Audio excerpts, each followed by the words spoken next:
জায়গাটা এত সুন্দর অনুভব করা যাচ্ছে না।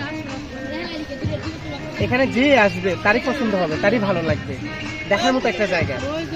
তো আমার মনে হয় অন্য জায়গায় না গিয়ে এখানে এসে সবাই সফর করা উত্তম মনে করি। তো ভাই এ ব্যাপারে আপনার কি মতামত আছে, কথা বলে একটু। আমার আসলে ছাত্রদের কাছ থেকে মতামত নিচ্ছি, যেহেতু তাদেরকে নিয়ে আসছি, তাদের একটু মতামত নেওয়া উচিত। আচ্ছা তোমরা কি বলো, এই জায়গাটা কেমন লাগতেছে, এই দৃশ্যটা, এই যে দৃশ্যটা? হ্যাঁ, তোমাদের কাছে কি ভালো লাগতেছে? আবার আসতে মন চাইবো? বারবার আসতে মন চায়?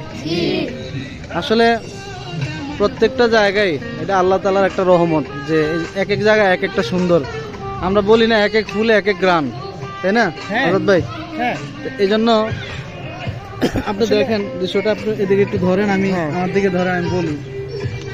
আসলে আমরা নরসিংদী ড্রিম হলিডে পার্কে আসছি। আমি আসলে এই প্রথম ফার্স্ট, আগে পরে কখনো আসি নাই। তো আলহামদুলিল্লাহ এত সুন্দর লাগতেছে, বিশেষ করে এই যে আদর্শ গ্রামের যে দৃশ্যটা এত সুন্দর, যা মানে ভাষায় প্রকাশ করার মতো না, এত সুন্দর। আমি আগে কখনো এই জায়গাটা কখনো দেখিনি।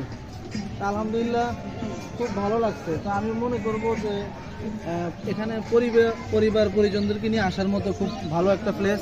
আসলে এখানে সবাই খুব মনোমুগ্ধকর একটা পরিবেশ। তো সবাইকে বলবো আপনারা ইনশাল্লাহ যার যার সাধ্য অনুযায়ী সর্বাত্মক চেষ্টা করবেন আসার জন্য। আসলে ইনশাল্লাহ খুব সুন্দর লাগবে, ভালো লাগবে।